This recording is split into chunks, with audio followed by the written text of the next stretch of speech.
Welcome to the family, son. When creating a great villain within a storyline, it's always important to have a great foundation as to why they act the way they do. Because in the end, if the viewer can empathize with these characters, it makes it very difficult to draw the line between good and evil. Though as seen within the Resident Evil franchise, we've had many antagonists play on the trope of using some type of strain to infect the population, with the reasonings for this could come from an egotistical standpoint. God. Or some were just evil to begin with, not truly needing any backing as to why they are the way they are.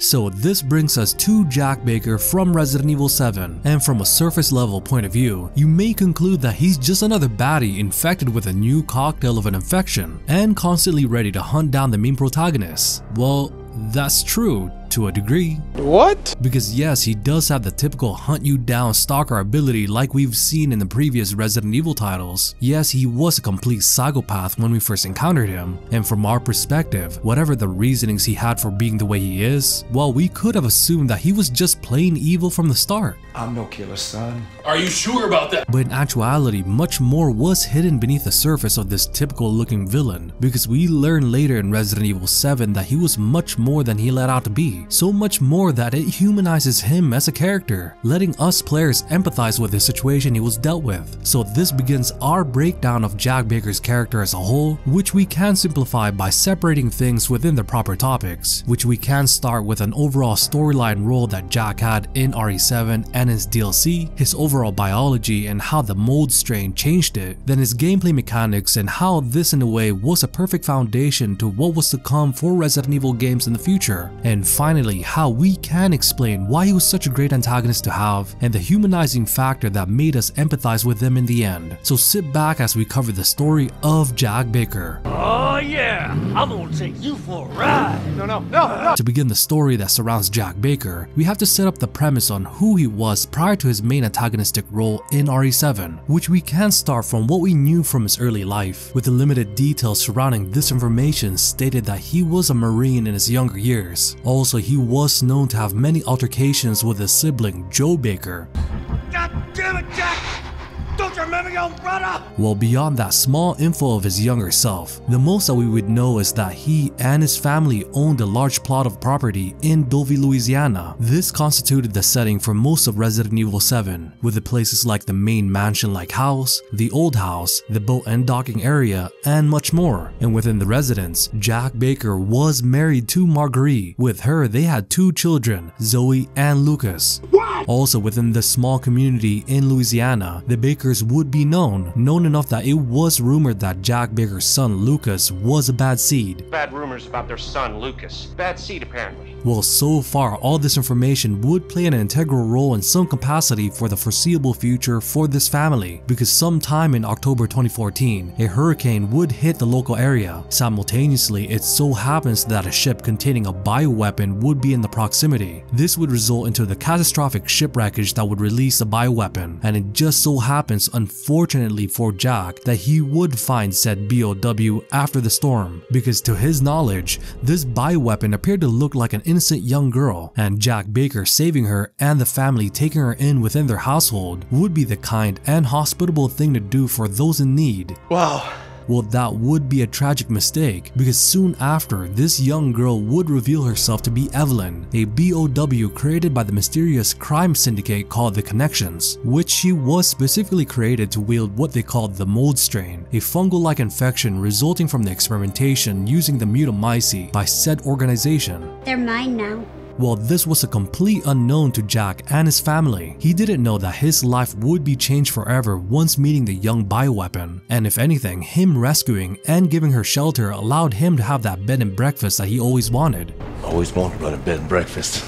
Got your big break, didn't ya? This small conversation between the couple was sweet and sad at the same time, showing that they were just a normal family who just happened to come across something evil at the wrong time. But this crucial moment changes soon after. Jack Baker, who like his wife would show the immediate symptoms of being infected by Eveline and her mold. Gone is the caring personality that we've seen so far. Instead, is replaced by a psychopathic version of Jack Baker, who is completely deranged, having no hesitation of drowning Marguerite, self-mutilating, and was now under the full control of Eveline. Oh God! And this would go on for the next 3 years, which within that time span, the Bakers would become absent within the community, leading them to believe that they've died within that time frame, though unbeknownst to most that Jack, Lucas, and Marguerite were conducting many kidnappings during that period of absence. It got so bad that a police investigation was initiated, and publication of missing people was released, suspecting foul play to be at hand. Well, of course that turned out to be true. Jack would conduct these kidnappings, with the end result of these victims would either become part of the mold that infested throughout the residence, or they'd be used as meals for the newly cannibalistic Baker family.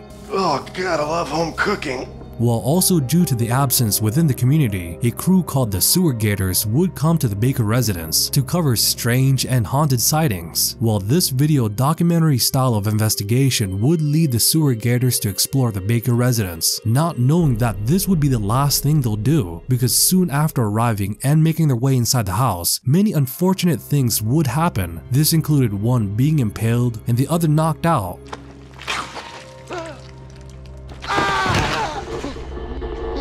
Oh God! Who we can assume that it was Jack who did it. Well, the subsequent storyline that would lead up after the Sewer Gator crew's arrival, it was the main protagonist Ethan Winters' turn to explore the Baker residence. Bad idea. And what an intro he had once arriving, because Ethan, who came to the Baker residence in the first place, was due to him looking for his long-lost wife Mia. Well, that soon changes afterwards when we find her in a basement jail cell. And after that, let's just say if I were in Ethan's shoes, I would have just left the area the moment I saw this.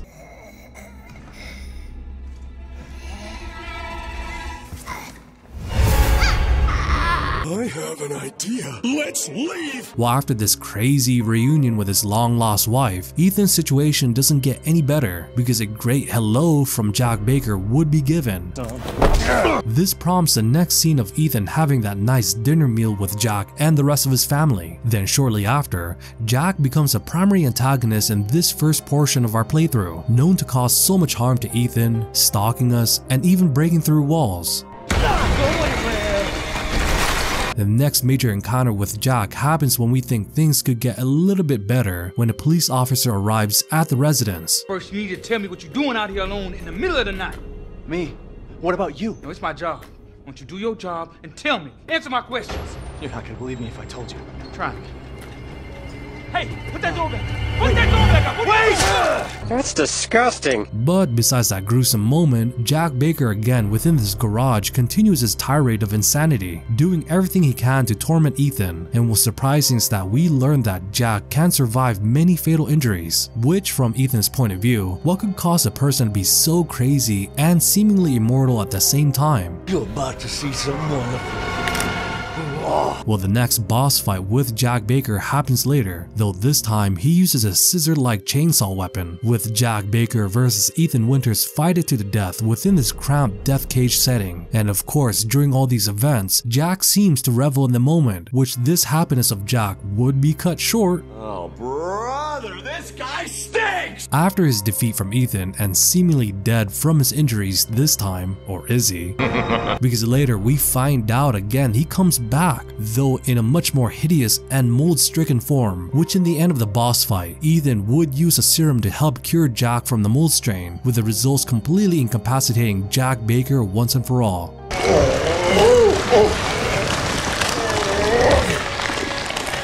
Or does it? Because from Ethan's standpoint, this would be the last of what he would see from Jack Baker, because if playing through the rest of the game and beating it, we don't encounter him for the rest of the way. That is until we play the DLC End of Zoe, and here we get the chance to play as Jack Baker's brother Joe Baker as the main protagonist, and we find out that he has to fight what looks to be a swamp man creature, which I wonder who that could be. Who is that guy? Well, it's revealed that the swamp man creature was actually Jack Baker, though in a sloughing and nasty humanoid form, with the final encounter with him happens when we go toe-to-toe against him for the last time. This is a farewell from the family, brother! Well, this officially ends Jack Baker, but as far as we knew, we definitely had to admit that he almost seemed immortal, especially after all the damage and the fatal injuries he suffered throughout the game, which brings us to the next topic of his biology and how the mold strain changed it. Well, it was revealed with this note here. We finished analyzing the tissue samples believed to be from Jack Baker. The cells exhibit an extraordinary resilience to physical and chemical damage. The E-series mutamycete secretes a telomerase-like enzyme through the cell wall, causing abnormal activation of the ERK pathway to achieve forced cell division, quickly regenerating damaged tissue. However, the repeated cell division quickly leads to breakdown in the intercellular structure, leading to the sloughing, slurry-like effect we've observed in the collected tissue samples. Our working hypothesis puts this down to the cells reaching their Hayflick limit. Note the samples from the other family members, the wife Marguerite, the son Lucas, and the daughter Zoe, do not exhibit the same extreme regenerative properties. The symptoms may differ from subject to subject. Further studies required. Wow! The land of make-believe! So upon reading this report, this explains why Jack seemed to be immortal. This was all due to the mold strain allowing the constant cell regeneration, though by the end, the cells did have its limits, causing Jack's body to break down to the point of sloughing, giving that swamp man look that we saw earlier. So now this brings us to the next topic of his gameplay mechanics and why this portion of his character would set the foundation to some of the future antagonists in the Resident Evil games. Beginning from what we've learned so far, Jack Baker played the crucial role of a stalker boss monster who followed you throughout the residence. This on top of his seemingly superhuman strength and resilience, then when pushed to the limit in some capacity, would mutate into a more non-human monstrous form, which if we culminate all this together, this in a sense would be the perfect precursor to the tyrants that we see in Resident Evil 2 Remake and Resident Evil 3 Remake, which this constituted Mr. X and Nemesis. And looking at examples that are similar to Jack Baker's gameplay mechanics, we see this in the way they stalked us, broke through walls, and seemed immortal even with all the amount of fatal injuries we dealt to them. We even have Mr. X who, almost like Jack Baker, had his life cut short. That's disgusting. And looking at the grand scheme of things, I wouldn't be surprised that they used Jack Baker as a pseudo-tyrant-like figure as a foundation to create the behemoths that we saw with Mr. X and Nemesis.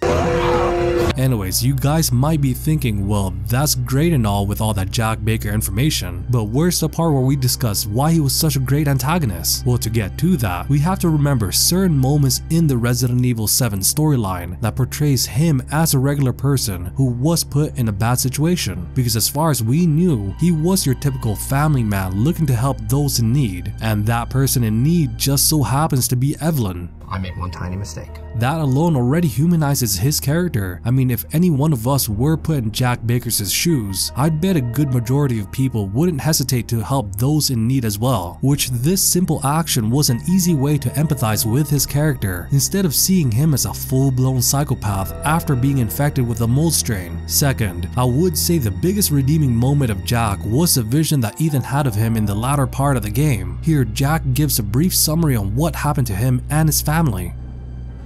Ethan? Hey, shh, I know. I'm not gonna hurt you. Hell, I never would have if I could have helped you.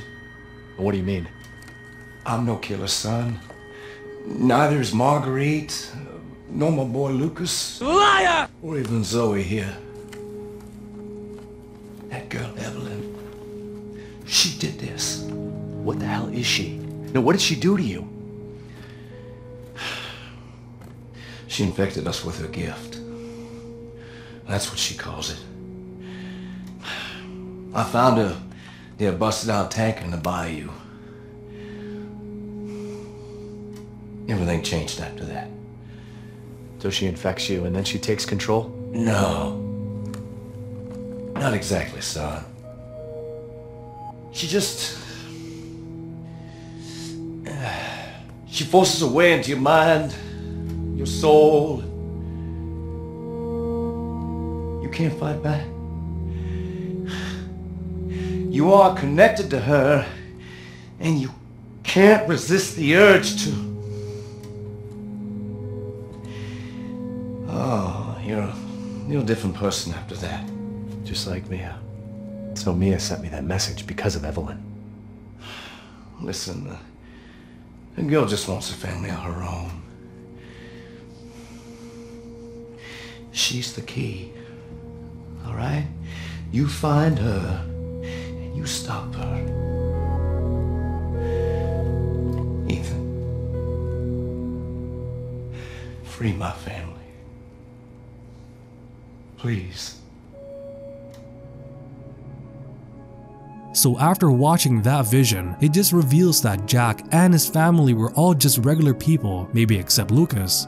And all the craziness and all the antics and all the seemingly evil things they've done in the last couple of years were just a result of Eveline's control over them. And the sad and somber tone playing while he explains what it was like to be under control further extenuates that he was just another victim of the mold strain. Also, from what we can tell, we can safely assume that this normal version of Jack Baker was fully aware of all the psychopathic actions he's committed while being under control by Eveline, though fully aware but completely helpless, almost like being a prisoner within your own body. Also, just to show how kind Jack was, he even tried to empathize with Eveline's situation, saying that The girl just wants a family of her own.